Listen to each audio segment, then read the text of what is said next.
श्री रामायण को आज तक हमने अपने और इस समाज ने श्री राम की दृष्टिकोण से देखा, लक्ष्मण को देखा, देवी सीता को जाना, हनुमान के भक्तिभाव को जाना, रावण के ज्ञान को पहचाना, लेकिन कभी यह नहीं ध्यान दिया कि इस रामायण में अगर कोई सबसे अधिक उपेक्षित और अनदेखा पात्र था तो वह थीं लक्ष्मण की पत्नी और जनक नंदिनी सीता की अनुजा उर्मिला। पौराणिक मान्यता के अनुसार शेषनाग के कई अवतारों का उल्लेख मिलता है, जिनमें राम के भाई लक्ष्मण और कृष्ण के भाई बलराम मुख्य हैं। रामायण अनुसार राजा दशरथ के तीसरे पुत्र थे लक्ष्मण। उनकी माता का नाम सुमित्रा था। लक्ष्मण के लिए राम ही माता पिता, गुरु, भाई सब कुछ थे और उनकी आज्ञा का पालन ही इनका मुख्य धर्म था। वे उनके साथ सदा छाया की तरह रहते थे।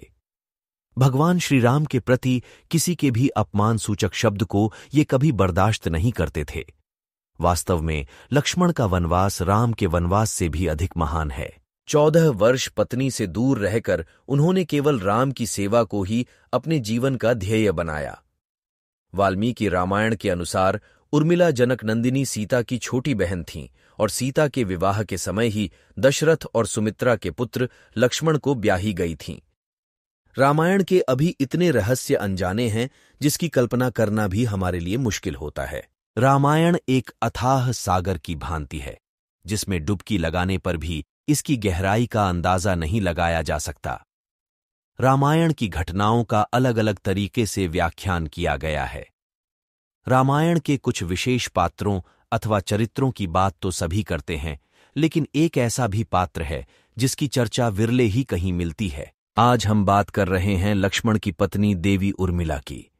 लोगों का मानना है कि रामायण में उर्मिला के त्याग, सेवा, प्रेम और निस्वार्थ भक्ति को कम आंका गया है।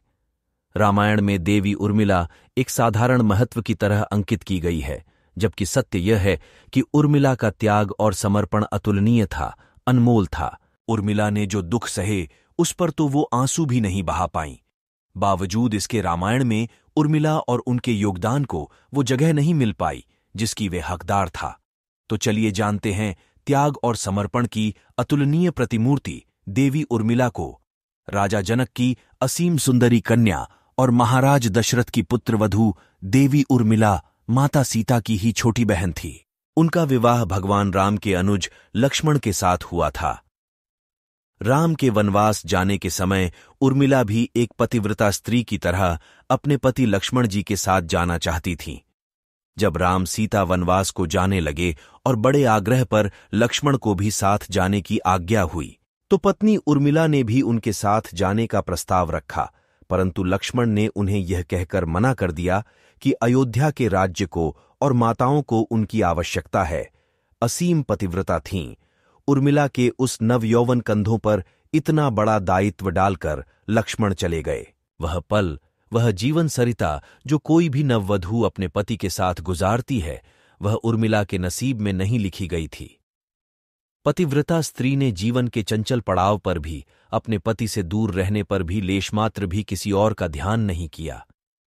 यह उर्मिला का अखंड पतिव्रत धर्म था। यह उर्मिला की अवर्णित, अचर्चित, अघोषित महानता थी। उर्मिला के महान चरित्र, अखंड पतिव्रत, स्नेह और त्याग की चर्चा रामायण में अपेक्षित थी, पर वह हो न सका। सबसे विकट क्षणों में भी उर्मिला आंसू न बहा सकी, क्योंकि उनके पति लक्ष्मण ने उनसे एक और वचन लिया था कि वह कभी आंसू न बहाएंगी, क्योंकि अगर वह अपने दुख में डूबी रहेंगी तो परिजनों का ख्याल नहीं रख पाएंगी। यह कोई कल्पना कर सकता है कि अपने पति को 14 वर्षों के लिए अपने से दूर जाने देना और उसकी विदाई पर आंसू भी न बहाना किसी नवविवाहिता के लिए कितना कष्टकारी हो सकता है। कितना हृदय विदारक पल था वह जब परम पूज्यनीय महाराज दशरथ स्वर्ग सिद्धार गए, पर वचन के सम्मान रखने के लिए उर्मिला तब भी न रोईं। पति के लिए पिता को किया इनकार। महाराज जनक अपनी पुत्री को मायके अर्थात मिथिला ले जाना चाहते थे, ताकि मां और सखियों के सान्निध्य में उर्मिला का पति वियोग का दुख कुछ कम हो सके, परंतु उर्मिला ने मिथिला जाने से सादर इनकार कर दिया, ये कहते हुए कि अब पति के परिजनों के साथ रहना और दुख में उनका साथ न छोड़ना ही अब उसका धर्म है। बहुत से लोग इस बात से परिचित हैं कि अपने वनवास के दौरान भाई और भाभी की सेवा करने के लिए लक्ष्मण पूरे 14 साल तक नहीं सोए थे। उनके स्थान पर उनकी पत्नी उर्मिला दिन और रात सोती रहीं। लेकिन यह बात बहुत कम लोग जानते हैं कि रावण की बेटे मेघनाद को यह वरदान प्राप्त था कि जो इंसान 14 वर्षों तक ना सोया हो, केवल वही उसे हरा सकता है। इसलिए लक्ष्मण मेघनाद को मोक्ष दिलवाने में कामयाब हुए थे। रावण के अंत और 14 वर्ष के वनवास के पश्चात जब राम, सीता और लक्ष्मण वापस अयोध्या लौटे, तब वहां राम के राज तिलक के समय लक्ष्मण जोर जोर से हंसने लगे। सभी को यह बात बेहद आश्चर्यजनक लगी कि क्या लक्ष्मण किसी का मजाक उड़ा रहे हैं। जब लक्ष्मण से इस हंसी का कारण पूछा तो उन्होंने जो जवाब दिया कि ताउम्र उन्होंने इसी गड्ढी का इंतजार किया है, लेकिन आज जब यह गड्ढी आई है तो उन्हें निद्रा देवी को दिया गया वो वचन पूरा करना होगा जो उन्होंने वनवास काल के दौरान 14 वर्ष के लिए उन्हें दिया था। लक्ष्मण ने नहीं देखा भगवान राम का राज तिलक। दरअसल निद्रा ने उनसे कहा था कि वह 14 वर्ष के लिए उन्हें परेशान नहीं करेंगी और उनकी पत्नी उर्मिला उनके स्थान पर सोएंगी। निद्रा देवी ने उनकी यह बात एक शर्त पर मानी थी कि जैसे ही वह अयोध्या लौटेंगे, उर्मिला की नींद टूट जाएगी और उन्हें सोना होगा।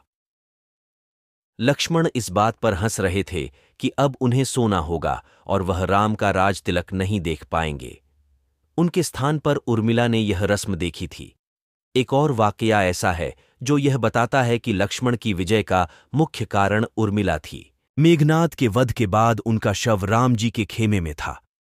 जब मेघनाद की पत्नी सुलोचना उसे लेने आई, पति का छिन्न शीश देखते ही सुलोचना का हृदय अत्यधिक द्रवित हो गया। उसकी आंखें बरसने लगीं।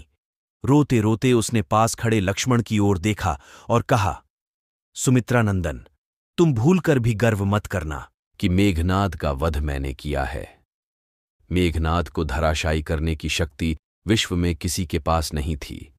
यह तो 2 पतिव्रता नारियों का भाग्य था।